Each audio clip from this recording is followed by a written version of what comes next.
I think that there's a misconception in leadership that you have to have all of the answers or you have to be the best at something. If they see that you're involved and that you're taking it seriously, they'll take it seriously.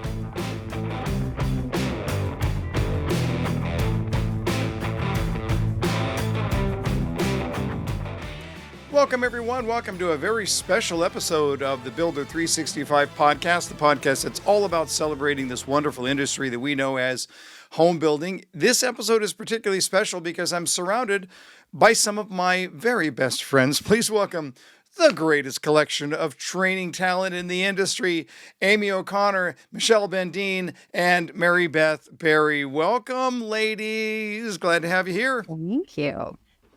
Yeah. Glad to be here. We're gonna have some fun, but it feels like something's missing. Someone is missing. What's up with that? Yeah, I don't know. You never know what's up with him. I mean, he could be anywhere at this point. I have no idea. We're talking Track of him. We can't. We're talking about the one and only Ryan Taft, who is on assignment right now. But really, how difficult is it for us to get everybody together in the same place at the same time? That is just not an easy thing to do. It was so good to have seen all of you last week in Nashville, and I must say, you're looking very fresh, considering how hectic the week was and how difficult it was on all of us. Tell me, how did the summit go, folks? I would say it was probably our best. Mm-hmm. Yeah, good. Yep. Ever. Yep. You embarrassed yourself in the goal that one time. Yes. Yeah, that's true. Yeah. Well, look, friends, we should probably let you know that we're actually recording this episode a week before the summit. So we're all feeling fresh today, but wait till you see us a week after. It's generally not pretty, right? How long do we all tend to sleep after the summit? It's days. I mean, my whole body is tired. Yeah. You guys just sleep? I go up to a 6 and 4-year-old, so. Oh, that's a good point. Yeah. But listen, at the summit, we leave it all there on stage. We are wiped out by the time we're done, but it is our labor of love for sure.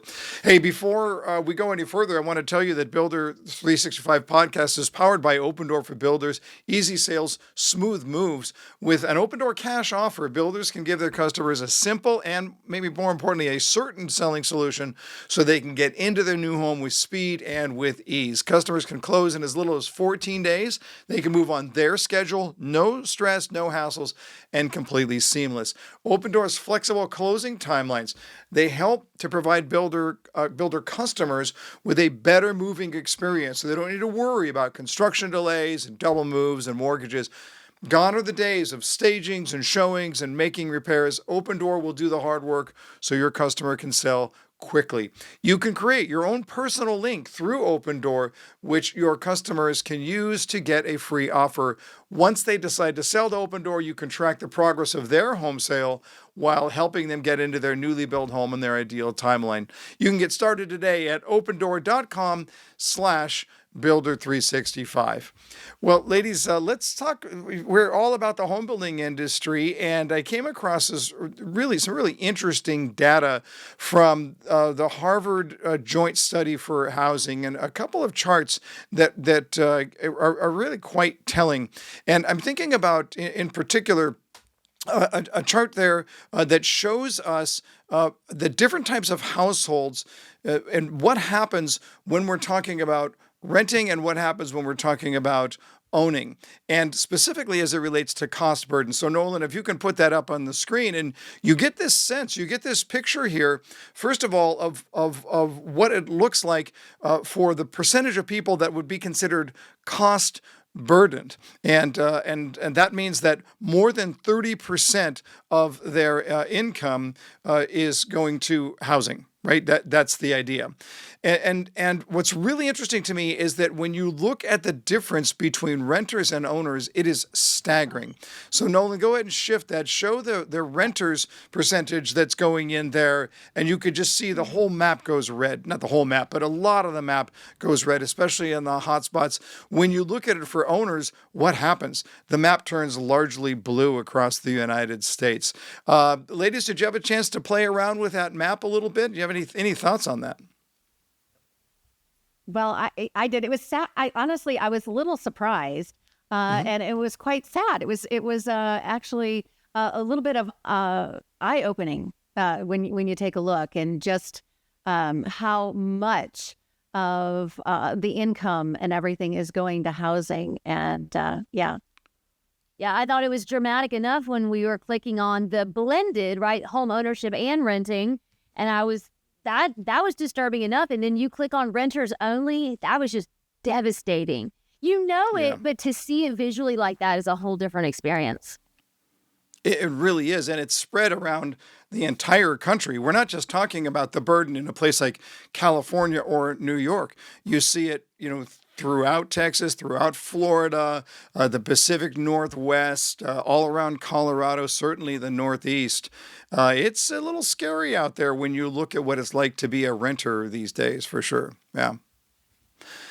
We also saw, and I'll put up a different map here, Nolan, a map that specifically talks about the sheltered versus unsheltered, the homelessness issue or crisis, if you will. And again, when we look at it here, we look at homeless people that are sheltered and homeless people that are unsheltered. Sheltered obviously means they're in some form of we support, of course, the gathering in so that people have a place, a roof over their head, a cot, and a meal. But then you look at the unsheltered as well. And here we can see that there are states that are really struggling. Ladies, anything interesting that you noted as you were looking at the sheltered versus unsheltered?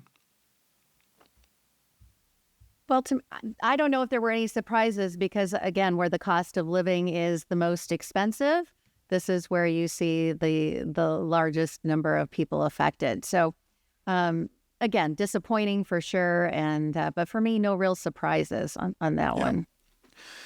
Yeah. What I found really fascinating here was that, when you look at the total number of homeless people, and you can click on this link, and in fact, Nolan, we can put a link into the comment section. But when we look at the map, and you can roll your cursor over, and you can see different states. So when we look at the top 3 states by the sheer number of homeless people, what do we see? Well, some of this is tied to population, but it's much more tied to the cost of housing. The top 3 states with the most homeless, what do you see? Florida comes in at number 3 with 31,000 homeless. New York State comes in number 2 with 103,000 homeless. And then California comes in number 1, once again, at 181,000 homeless. It's a staggering number. And to Michelle's point, and I think this is absolutely right, when we look at homelessness is not the problem. Homelessness is the symptom of the problem. And you could look at it, you could say, well, you know what, there are homeless people who just want to be homeless. I don't think most people in high school, when you ask them their career goal, suggest that that's what they really want to do with their life. You can certainly look at drug addiction. You can certainly look at mental health. But you cannot deny, as Michelle said, the very specific correlation between the price of housing and the number of homeless people in every market around the country. And so until we can attack that, until we can figure out how to provide more affordable and attainable housing, this is going to continue to be just a huge problem. And so we got to work it out for us. I know we keep talking about this a lot, but it's a crisis, I think, in our industry that we're I don't want to say we're ignoring, but we're all just sort of shaking our head and saying, what are you going to do? Yeah, Jeff, what's interesting to me too is when you look at these states, they're also some of the states with the highest income inequities. This is a systemic problem. This is not a new phenomenon, right? This is where generational wealth has built on generational wealth, and poverty has just gotten worse. And so, right, you start to see that even more in these areas. So, maybe it's not as, surprising if you look at it from that perspective that these are the states that have more homeless. Yeah, yeah, no doubt about it. Well, we got our work cut out for us. This is one of the reasons why we support the Gathering Inn and organizations like the Gathering Inn, because it's not just a matter of here's a free meal or here's a bed. When you go through, and I think that's the only way that the program can work. You go to the shelter, but you're immediately lined up with a case study who's going to do triage work to figure out what do you need. Do you need mental health counseling? Do you need drug addiction counseling? Do you need career counseling? Do you need a new wardrobe? Do you need job training skills? What is it? And then eventually we're going to put you into shared housing. And when you have a job and you can pay a small portion of your income into your shared housing and then keep graduating up into being independent once again. And that is the goal. And I think it's the only way that it's going to work is not simply to have a government handout that says, here's a bowl of soup. There's got to be a comprehensive program to be able to do that. So we appreciate what the Gathering and organizations like that around the country are doing. Well, let's talk. We've got this rare opportunity here to talk to the three of you. You are professional trainers. You are on the road all the time. And what we're going to do here is we're going to just take a quick peek into the life of a trainer. What is that like to be a professional corporate trainer, whether you're sales training, customer experience training, whatever it happens to be. So first of all, for each one of you, and Mary Beth, I'm going to have you go first on this. Tell us something about being a traveling trainer that most people might not know. Probably how glamorous it is. No, I'm just kidding. There's a lot that goes into being a road warrior that isn't that glamorous. But I think most people probably figure that. I would say the thing that people don't know is how attached we get to the teams that we train, or at least that's not what I was expecting when I took the role. We only see our team several times a year. But we get to be a part of their story. Each team has its own specific personality. We get very attached to the individuals in the group. And I don't think that people know quite the impact they make on us, and hopefully vice versa. Love it. Well, Michelle, something that most really people... shallow now. My answer sounds go ahead, really Amy. shallow. Go ahead. Because I'm thinking they think we have all these points and we fly like first class round trip to Europe all the time. And I'm here to tell you, Ritz-Carlton, Four Seasons. Yeah. There is not this amazing point system. Maybe there used to be. Maybe I missed out on it. But there certainly is not now. So there's not all these benefits that people think that we get. Yeah. Right. Yeah. Michelle? I just think that a lot of times they think we have all this free time then to go exploring all these fabulous cities and places that we go to. And quite honestly, at the end of the day, we're spent. And so back to the hotel and maybe Chick-fil-A if we're lucky. So right. So well, I mean, let's just think about it from the perspective of even of our audience, people who are working for home builders. You're going to go strong all day long. It's not like you get to the end of the day and it's like, woohoo, it's time to party. No, it's time for a nap is what it's time for. So yeah, that's exactly right. All right. Each of us give us a favorite city to travel to, a city that you really do enjoy when it's coming up on the list. Michelle, you go first. Well, listen, for me, I don't know, maybe this sounds not so glamorous, but Indianapolis, Indiana. I mean, I love Indianapolis. Look, one of the reasons I love it is I don't have to fly. I can drive. But it's the Midwest. Everybody's so lovely, and they're always happy to see you. So I'm a fan. There you go. Good. Amy, favorite city? Cincinnati. I'm just kidding. I don't like Cincinnati. No. No, my favorite city is any city that has a direct flight and a good flight pattern. That's my favorite city. The flights are on time and it's direct. Yeah. Okay. All right. Fair enough. Mary Beth? I really have a hard time picking favorites on anything, but especially in the cities. I like cities that are walkable and that have a hotel close to the training venue. Those are my criterias that make it fun for me. All right. I'm going to go on the board here and say that no, I certainly agree. The idea of any city that allows me to sleep in my own bed at the end of the day is automatically a favorite city. But having said this, I go all the way to the other coast. And, for our sales leadership roundtable, I get to pick where we meet, the 4 locations that we meet, and Charleston is always on the list. I love Charleston. It's a great food city. It's a great walking city. Every time I'm in Charleston, I get up early in the morning, put my walking shoes on. I think it's the best walking city in the country. And so there you go. And Mary Beth, we do not need your commentary on Greenville right now. Just save it. Just save it. That city in South Carolina. So I approve. All right, there you go. You started it. Yeah, Jeff. yeah, I did. Pet peeve when it comes to flying. Tell us your flying pet peeve. What do you think? Armrest Snoring. hog. Go ahead, Mary Beth. What do you got? Oh, armrest hogs. When people take up both armrests and you're Yeah. kind of like, like that. So yeah, that's my pet Yeah, peeve. and actually, I could be okay if you take the armrest, as long as it's not coming over my side of the armrest. That's the part that you can have the armrest. I don't want to touch you. I don't want to touch you. Right? That's the thing. All right, Amy, flying pet peeve. And this is where I'm going to represent Ryan, even though he's not here, because he and I both have extreme disdain for this. But when people stand too close to the baggage carousel, so nobody can see their luggage. People, if you would all step back 7 feet, we could all see, and then just step up when your bag comes around. It infuriates me.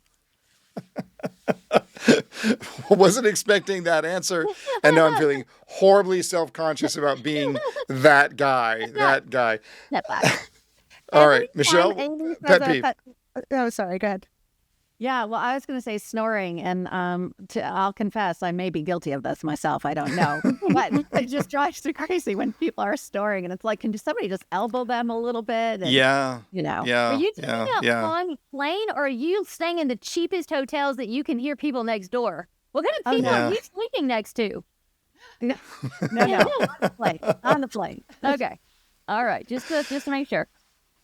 Let me ask you this question: as you're out there, you're training, and Mary Beth mentioned that we get really attached, but we don't get attached to everybody, because there are sometimes people that we meet who don't want to be there. What do you do? Because I don't think it's just for those of us who understand what the life of a trainer looks like. I think in general, as human beings, we want to make an impact on the people around us. But you can only make an impact to people who want to be impacted. And there are people who show up for the training who clearly do not want to be there and might even be disruptive. How do you handle that? Because let's be honest, that can be incredibly draining on a trainer. I found a good throw punch really works. I mean, you just walk Yep. up right away and Yeah. the rest of the I'm in audience charge. looks and you're like, hey, well, I don't want to have that happen. Yeah. I mean, Yeah. obviously not. I've never been asked to leave a client. But I do think that there is something to just sort of like going straight in and talking to that person and being very direct with them and bantering with them and see if you can get them to play along with you. Because sometimes you can get them to switch that way. And then at some point, you know what? It's not for that person then. It's for the rest of the other 200 people in the audience. Yeah. And I'm not going to spend all of my energy on one person when 199 other people need me. And those are the ones that are listening to me. So at that point, my rule is you just can't distract from the learning of others. If you're not distracting, I don't really care. You're distracting, you will be removed. Yeah, that's a good way to look at it for sure. Michelle, Mary Beth? Well, for me, I think there's a little bit of empathy there, because why do we have a resistor in our mix? And sometimes it could just be maybe even a lack of confidence that, they're a little bit of trepidation of being put on the spot or looking bad or I'll show you. So there is a little bit of empathy there, certainly. From our standpoint, that I agree with that. I one learned woman in something town. interesting from my friend Natalie Thomas at Edge Homes Love her. in Salt Lake City, and you know, because for me, my first tendency, if I'm being honest, is to start making moral judgments about that person in the training session. It's like, oh, he's just one of those guys, right? And Natalie said, maybe he's just suppressing gas and he's uncomfortable. That is so Natalie. That is like, I wasn't sure where you were going with that, but that resonates. But I she love said, it. you don't know what the story is. You don't know what's going on there. So yeah. She's so But great. as human beings, we tend to fill in the blanks, right? Oh, I know what's going on there. We don't. We don't. So that's where I think part of empathy, Michelle, is the idea of recognizing that I don't know what you are going through right there. And yeah. Got it. Mary Beth, anything to add to that?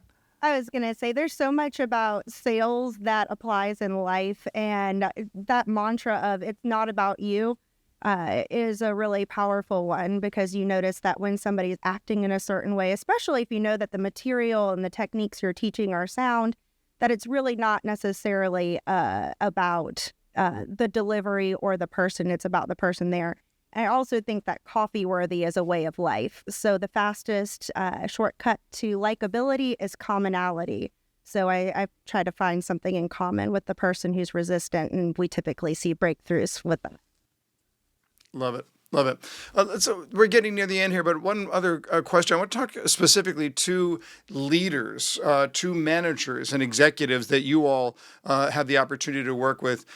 Give us a word of advice about the leaders, about how leaders can get the most out of the training experience. What can they do to make sure that they're maximizing the opportunity in a training environment for their team? Michelle, you want to go first on that? Sure. I mean, be involved. Take notes, participate, practice with your team. I mean, if they see that you're involved and that you're taking it seriously, they'll take it seriously. Yeah.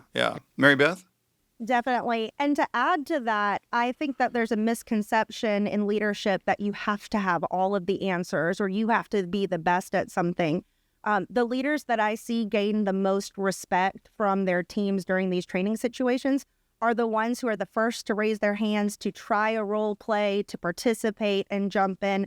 It tends to get a lot of respect from the team because you're in it with them. So don't feel like you have to have everything down in the trainings. Just show up and be there and be a part of your team. Yeah. And Amy? Yeah, I can use Jamie Hastings with Shell Brothers as a primary example of this. She shows up at my trainings. She's psyched. She has her notebook. She's writing, she's participating, she's engaging, she's co-teaching with me and co-leading with me. So it never feels like when I need to make corrections that I'm like, being mean to her team or whatever. It just this amazing cohesiveness that happens. So it's about being present and being involved, like Michelle said, and taking the notes and really showing the team that you're into it. Yeah, love it. One last question, and we're going to do this by vote, by show of hands. You can vote however you want to, but show of hands, just raise your hand if you would say that you are absolutely living your dream job right now. Thank you very, very much. That was awkward. That is so awkward. But come on, let's be honest, though. Boss and their boss's boss. Like, that's hard. Okay? That's hard. But come on. Answer. You got to admit, this is a cool gig. This is a cool gig. What it is that we get to do day in and day out, what we are blessed to do, really is amazing. We work with amazing clients that we deeply love. As Mary Beth said, we become connected to these people. We're vested in their interests. These become friends over a period of time, and it is really good. As I said, at the end of the day, we all just want to make an impact in our lives and the people around us, and I think that that's the great privilege that we have day after day. Amy, Mary Beth, Michelle, thanks for joining us. Fun conversation. Everybody else, we'll see you next time on the Builder365 podcast. Take care, everybody.